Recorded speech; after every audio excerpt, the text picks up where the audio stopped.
Good evening, dear viewers, and welcome to the News Bulletin at 8, brought to you by number one news provider Eswatini TV. I am Nondumiso Vilagata alongside Zama Nzimanze, and here are your top stories. The Prime Minister Cleopas Dlamini says the government of the Kingdom of Eswatini is committed into ensuring universal health access for all in Eswatini. The European Union Ambassador to Eswatini, Desislava Chamilova, has officially launched the Eswatini Bapalali Red Cross Society's Livelihood program. The Minister of Public Service Principal Secretary Sipho Tsabedze urges civil servants to deliver to their maximum expectations. The news. The Prime Minister Cleopas Dlamini has arrived at Nairobi, Kenya to represent His Majesty King Mswati III in the swearing-in ceremony of Kenyan President William Ruto. Prime Minister Cleopas Dlamini arrived at Jomo Kenyatta International Airport at around 10 p.m., which is located in the capital city of Kenya. The Prime Minister was in company of the Minister of Public Service, Mabulala Masego. Upon arrival, the Prime Minister signed the book which explains his attendance and visit on behalf of His Majesty King Mswati III of the swearing-in ceremony of President-elect William Ruto, who is 55 years of age, and his Vice President, Ricardo Kadogoa. Ruto takes over as President from Uhuru Kenyatta. He will be the 5th president since the country attained its independence from the British colony. There are 20 head of states and head of governments expected to grace the occasion of the swearing-in ceremony to be held in Kasarani Stadium in Nairobi. Reporting, I am Kian MCB. Report by Linton Kule, who is in Nairobi in Kenya. And again, the Prime Minister Cleopas Dlamini says the government of the Kingdom of Eswatini is committed into ensuring universal health access for all in Eswatini. The Prime Minister was speaking on officially opening the 15th biennial Eswatini Scientific Conference held at the Sibani Lodge. The Prime Minister was represented by the Deputy Prime Minister Themba Masuku. The Minister of Health, in partnership with the Eastern, Central and Southern Africa College of Nursing, Eswatini, has hosted the 15th Biennial Eswatini Scientific Conference. Speaking during the launch, the Prime Minister Cleopas Dlamini said the government of the Kingdom of Eswatini is committed into ensuring universal health access for all in Eswatini. The Prime Minister was represented by the Deputy Prime Minister Themba Masuku. The Kingdom of Eswatini, just like other countries in the ECSA region, is committed to attaining universal health coverage. In this regard, we are cognizant that you as nurses and midwives are essential to achieving the universal health services or coverage, through primary health care. You are often the first healthcare staff to interact with patients, and sometimes the only health professional a patient will ever see. You provide care, support, and treatment for the sick, the injured, the dying, and support their families and communities. The Minister of Health, Liz Nkosi, has applauded the commitment of nurses and healthcare workers, especially during the fight against the COVID-19 pandemic. This conference finds us all recovering from the devastating effect of COVID-19 pandemic that has tested our health systems.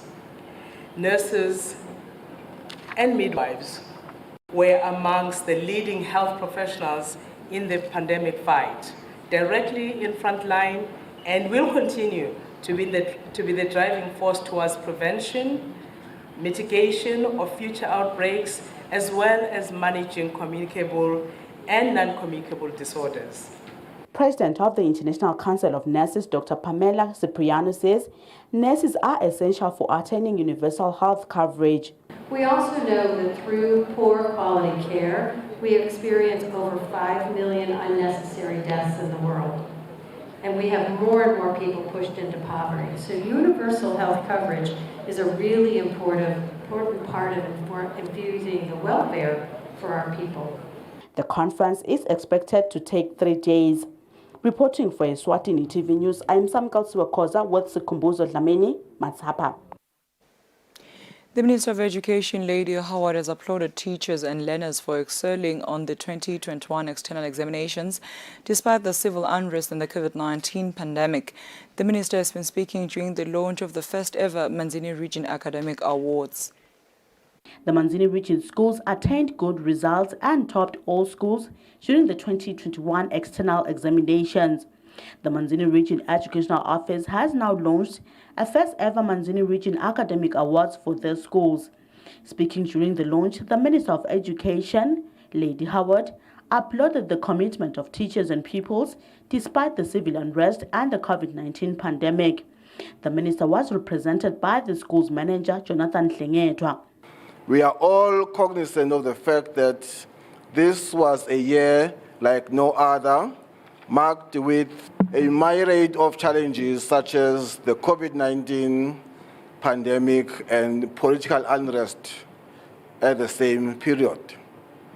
The ministry wishes to appreciate the contribution of teachers and learners for their efforts for the 2021 excellent performance, which saw the Manzini region securing the top spot across all levels, sitting for external examinations. We take cognizance to the fact that no effective teaching and learning can be realized without dedicated teachers. Manzini Regional Educational Officer Eswatini says the awards are aimed at encouraging teachers and learners. Sikubukela ukuthi kubonga kumthinta ngekhathi umuntu esithi intrinsic motivation noma umntwana ngoba sithi noma umntwana usemakhaya uyawufisa ukuthi nami ngalenye ilanga noma sikolo sami singathi kodwa ngaphuma ku television ngoba bakhona labende kahle basuke khona lesingathi ngibadikho emadolobheni so sibuke ukuthi lokhu babonga ngibona lokhu tawenda ukuthi bafake umfutho. Manzini Regional Administrator says the region is committed into ensuring conducive environment for sustainable education.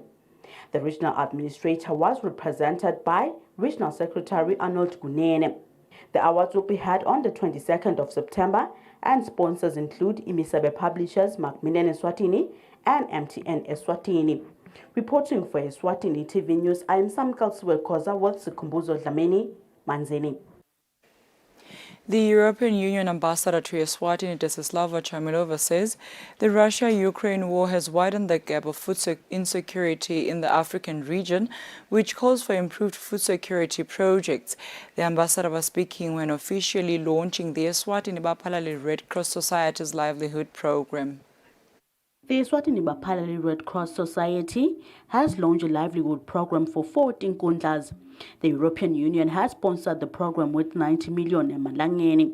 Speaking during the launch, the EU ambassador to Eswatini, Desislava Chumelova, says the project came at the right moment when countries are facing the effects of the Russia-Ukraine conflict, especially the hike in food prices. We in Europe are facing the grave consequences of the unprovoked Russian aggression on Ukraine, and you very well know that he has already incurred terrible economic and human costs for us. This war of aggression has repercussions well beyond Europe. We are all witnessing the skyrocketing prices of food, of fuel, of commodities, the problems with agricultural input, fertilizers, and serious food security implications throughout the world, but most prominently in Africa.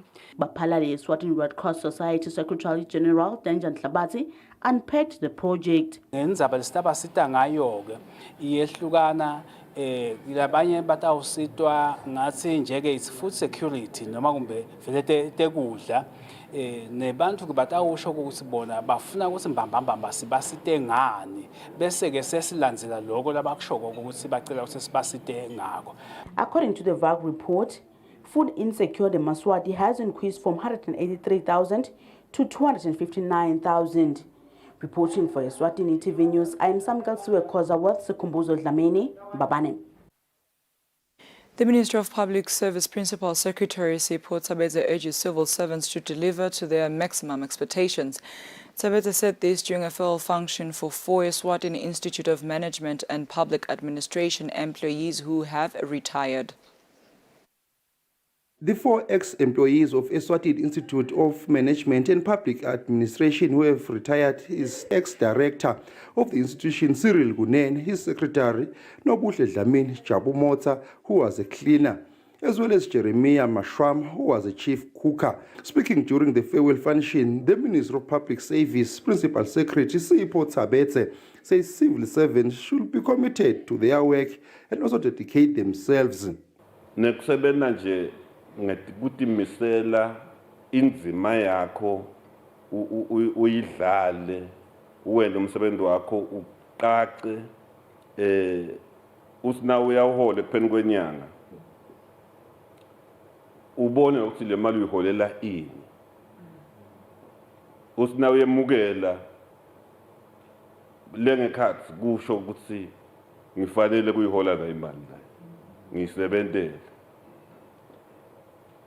kumnanzi lokho singakukhuthaza kimi ma colleagues ukuthi umsebenzi wembuso umsebenzi welive asiwenzeni kahle mina ngiyengikhaze kuyinhlanhla lokuthi nje sikhona siyasebenza inhlanhla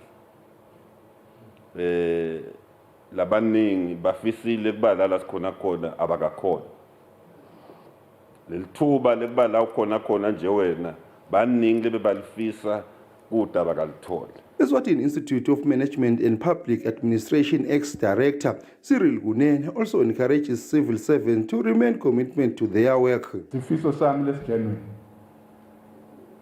ukuthi nisebende nitikhandle, apply yourselves, nisebende ngekwethembeka live bengiye ngithi nangivalela amanye amaphozi ngithi nangikhuluma ngithi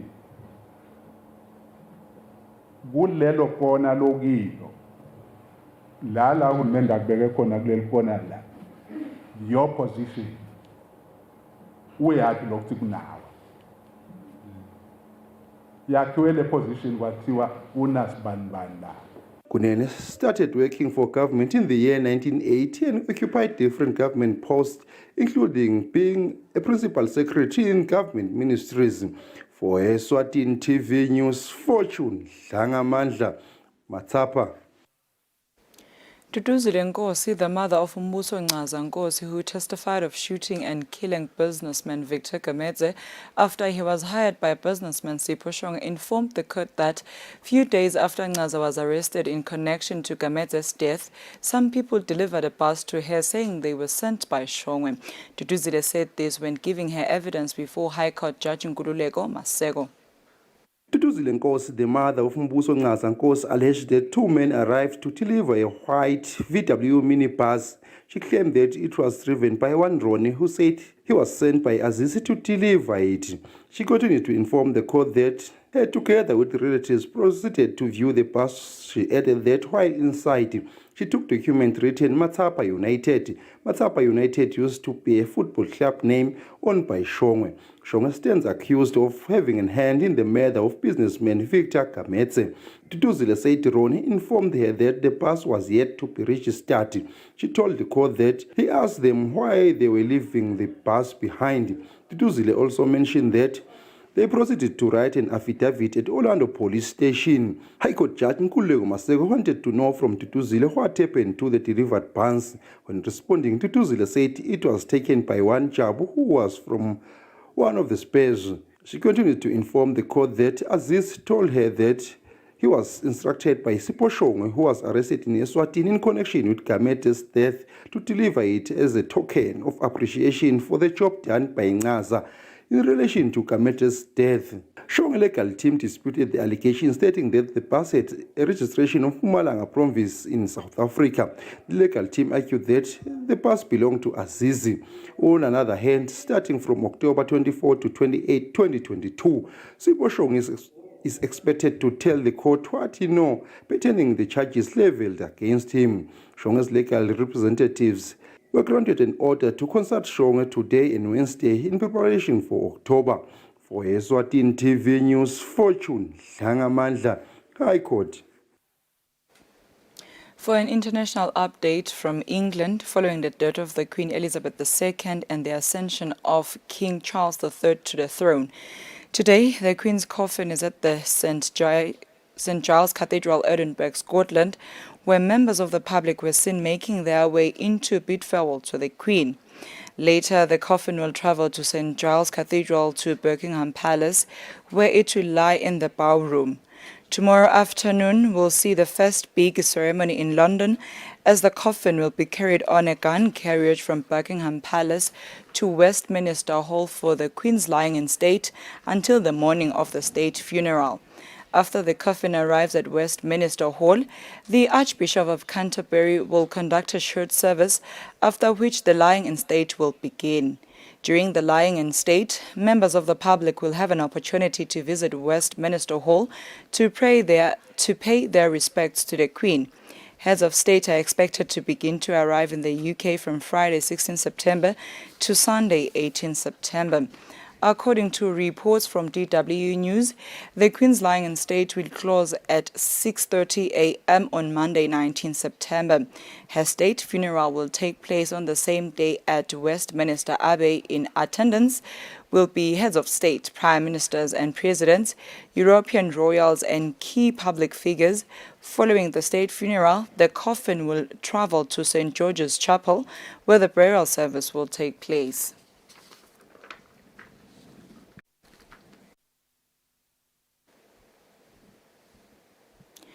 Young people in the Manzini region have asked the municipality of Manzini to address challenges faced by young people and see how best the municipality can assist the youth. The municipality organized youth business consultations with young people with the aim of reaching out to them. The training was held at the George Hotel in Manzini. Being jobless and unemployed frustrates young people and leaves some depressed in the country. Currently, young people are in the larger bracket of the unemployment rate in Eswatini. It is for that reason that the Manzini Town Council engaged young people in Manzini in youth business consultations on how best the municipality can assist the youth in business. The Town Council's Chief Planning Officer, Simpio Malaza, says they had to draw closer and hear the challenges that the youth face in Manzini. We wanted the youth to share ideas, kind of to see how we as a city may assist them and open up the economy of Manzini so that they could come and invest and open up businesses within the urban area of Manzini. We as a municipality, we've got long-term programs and short-term programs. So from this meeting, we're going back to our drawing table. We're then going to separate their challenges or their submissions and then see what we can do in the short term, in the medium term, and in the long term. Because some of these things require huge budgets. So we still have to work on those and also make sure that we partner with our stakeholders so that maybe we can get funds and see how the youth may be assisted. The young people say they've always known the municipality to be unapproachable. Some ask that the information gap must be closed. Information must be disseminated to the people. It's like unema frames that are created and templates that are created. Which yes, will come through, we will engage, but this is the frame that has always existed, that we function by. Asikhoni kwadi ukuthi simsebenza njani, asadi ukuthi singabuta bani ukuthi masipala usebenza njani. The information gap lekhona is because masipala is not usable. Siyamesaba. We don't talk about mental health. The thing that is the most enemy, the greatest enemy yebantu labasha, your mental health. Ngacela ukuthi masipala azame ukuprovide the actual activities that would give young people more time to engage as themselves so that they have the discussions themselves. They thank the opportunity availed by the municipality and proposed that entertainment must be used and pay talents accordingly because there are funds allocated to that. The municipality pledges to be there and support young people all the time. Reporting for Eswatini TV News, I'm Kian Msibi with Smuva Shongwe at the Church Hotel in Manzini. Crown witness Sihle Mduduzi Dlamini in the murder case of former Minister of Public Works and Transport Ndutugu Dlamini says he could not drive his own motor vehicle after witnessing the bloody shooting at Mhlabubovu. Ndutugu's trial is before High Court Judge Maxine Langwenya. As the murder trial of former Minister of Public Works and Transport Ndutugu Dlamini entered the second day, one of the Crown witnesses, Sihle Mduduzi Dlamini, said after witnessing the shooting incident which left 3 people dead, he could not drive his motor vehicle as he was traumatized. He informed the court that he had to call Paul Lukele and ask him to pick him up with his motor vehicle. Sihle is the witness who captured a video with his cell phone during the shooting incident in Mhlabubovu. Sihle told the court that after the shooting, he ran towards Lusuthu River and hid at a nearby rock. He said that was when he made the call to Lukele to come pick him up as he was still in shock. It was his evidence that Lukele arrived and drove him to Malkin's police station where he recorded his statement. During cross-examination, Ndutugu's lawyer Noncedo Dlangamandla put it to Sihle that he was the one who caused the anarchy. Sihle disputed this, adding that he used to respect Ndutugu because of his position, so there was no way that he was going to start a fight with him. Dlangamandla said it is not true that Sihle respected Ndutugu. She said this is because in the video, which was played in court, Sihle is heard saying Ndutugu got little money. Sihle claimed to have said this after Ndutugu labeled him, together with Leong and inner council members, as useless Imfukuta. He described Imfukuta as something useless and not being a human being. Dlangamandla accused Sihle of being the one who approached Ndutugu with an intention to start a fight. She said Ndutugu used the word Imfukuta after his conversation with Mkhabela was disturbed by Big Boy Maseko. At the time of compiling the report, Dlangamandla was still cross-examining Sihle. For Eswatini TV News, Fortune Dlangamandla, High Court. Dear viewers, now take a look at our financial updates. Bank. It can be.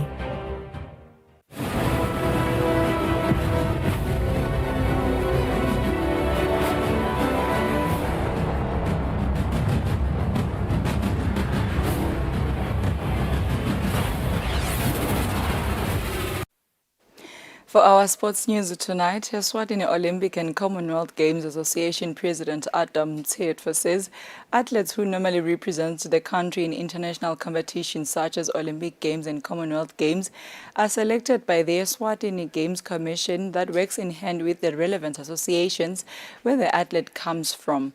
Mtsetwa says the Olympic movement does not have a hand in the selection on the athletes. A few months ago, the Minister of Sports, in conjunction with Eswatini Sports and Recreation Council, announced sports commissions that will work in hand with the sports fraternity. The commissions are Women Commission, that is in charge of women sports in the country, Coaches Commission, that is in charge of coaches in the country, Paralympics Commission, that is in charge of people living with disability within the sports fraternity in the country, and Games Commission, that looks after competitions. President of Eswatini Olympic, Commonwealth and Games Association, Adam Mtsetwa, says the Games Commission that is in charge of competition carries the utmost responsibility of selecting athletes that represent the country in international competitions such as Olympics and Commonwealth Games. Mtsetwa says this will serve to clarify confusion that what criteria is used in selecting athletes for international competition. It is important for you to know that the structures that we have at the Olympic Committee is that we have the board and we have athletes, what do you call it? Games Association Commission.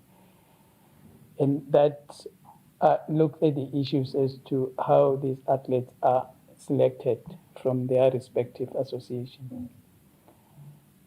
And there's normally what is called a technical meeting between that as the Games Commission, the Games Commission and technical and even principals of the association as to how they will select the team.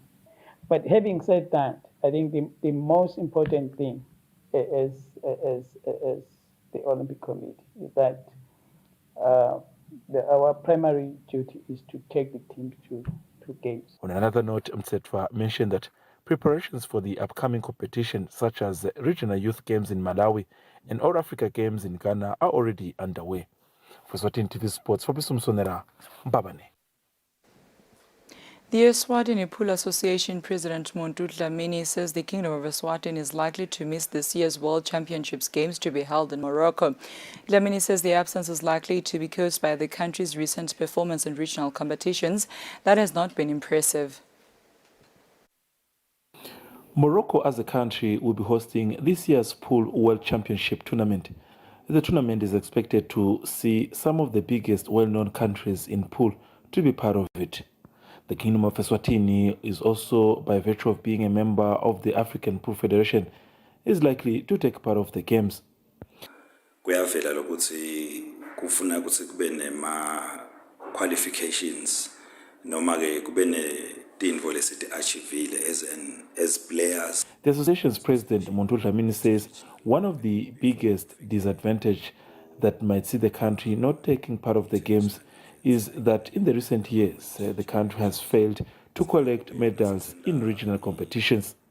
Dlamini says another disadvantage might be the cost that comes with being part of the competition. I think ang-5 lama dropa asempumalanga lekumele siye ku and onke lawo ma-events langa atosita ukuthi sirenke badlali bethu as Q-Sport Eswatini. Dlamini concluded mentioning that the national teams, being the men's and the women's team, continue with preparations in case the country gets a chance to be part of the games. The World Championship Games will begin on the 8th to the 16th of October this year. For Eswatini TV Sports, Fabisum Sonera, Babane. That is all we had for tonight, but before we wrap up, we'll take a recap of today's headlines. The Prime Minister Cleopas Dlamini says the government of the Kingdom of Eswatini is committed into ensuring universal health access for all in Eswatini. The European Union Ambassador to Eswatini, Desislava Chamilova, has officially launched the Eswatini Bapalali Red Cross Society's Livelihood program. The Minister of Public Service Principal Secretary Sipho Tsabedze urges civil servants to deliver to their maximum expectations. That brings us to the end of our news bulletin tonight. Up next is the weather forecast for selected towns. Good night, Eswatini.